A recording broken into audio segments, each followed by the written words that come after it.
പന്തീരങ്കാവ് ഗാർഹിക പീഡനക്കേസിൽ പെൺകുട്ടിയോട് സ്ത്രീധനം ആവശ്യപ്പെട്ടിട്ടില്ലെന്ന് പ്രതി രാഹുൽ പി ഗോപാലിന്റെ മാതാവ്.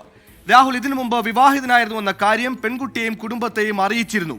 അതേസമയം രാഹുലിന്റെ മാതാവിനെ തള്ളി പെൺകുട്ടിയുടെ കുടുംബം രംഗത്തെത്തി. പോലീസ് നടപടിയെ വനിതാ കമ്മീഷൻ വിമർശിച്ചു.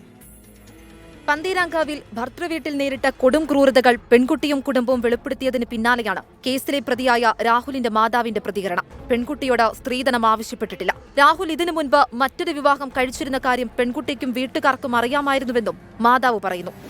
മോന് കല്യാണമായിട്ട് കഴിച്ചത് ഈ കുട്ടീനെയാണ്. കോട്ടയത്തുനിന്ന് നിശ്ചയം കഴിഞ്ഞതാണ്.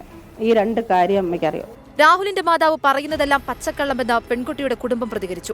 രാഹുൽ മുൻപ് വിവാഹം കഴിച്ചിരുന്ന കാര്യം അറിയാമായിരുന്നുവെങ്കിൽ തന്റെ മകളുമായുള്ള വിവാഹം നടത്തില്ലായിരുന്നു. ഇപ്പോഴാണ് മനസ്സിലാക്കുന്നത് ഇങ്ങനെ രണ്ട് എൻഗേജ്മെന്റ് നടന്നതാണെന്നും പിന്നീട് ആ കുട്ടിയെ വഞ്ചിക്കുകയാണ് ചെയ്തത് എന്നും ഒക്കെ മനസ്സിലാക്കുന്നത് ഇപ്പോഴാണ്. കേസിൽ പന്തീരാങ്കാവ് പോലീസിനെ രൂക്ഷമായി വിമർശിച്ച് വനിതാ കമ്മീഷനും രംഗത്തെത്തി.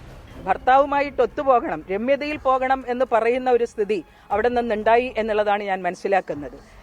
ശാരീരികമായിട്ടുള്ള പീഡനം ഏൽപ്പിക്കാൻ ഭർത്താവിന് അവകാശമുണ്ട് എന്ന് ധരിച്ചു വെച്ചിരിക്കുന്ന പോലീസ് ഉദ്യോഗസ്ഥർ തീർച്ചയായിട്ടും നമ്മുടെ പോലീസ് സേനയ്ക്ക് അപമാനമാണ്. രാഹുലിന്റെ മാതാവിനും സഹോദരിക്കുമെതിരെയും കേസെടുക്കണമെന്നാണ് പെൺകുട്ടിയുടെ കുടുംബത്തിന്റെ ആവശ്യം. രാഹുൽ കോഴിക്കോട് തന്നെയുണ്ടെന്നും കോടതിയിൽ ഹാജരാകുമെന്നും മാതാവ് ഉഷ വ്യക്തമാക്കി. രാഹുലിന്റെ അമ്മയ്ക്കെതിരെയും നടപടി വേണമെന്നാണ് പെൺകുട്ടിയുടെയും കുടുംബത്തിന്റെയും ആവശ്യം. പരാതിയുമായി സ്റ്റേഷനിലെത്തിയ പെൺകുട്ടിക്ക് നീതി ഉറപ്പാക്കാനല്ല പോലീസ് ശ്രമിച്ചത്, പകരം പ്രതിയെ സംരക്ഷിക്കാനായിരുന്നുവെന്നും ആരോപണമുണ്ട്. വിനീത VG 24 കൊച്ചി.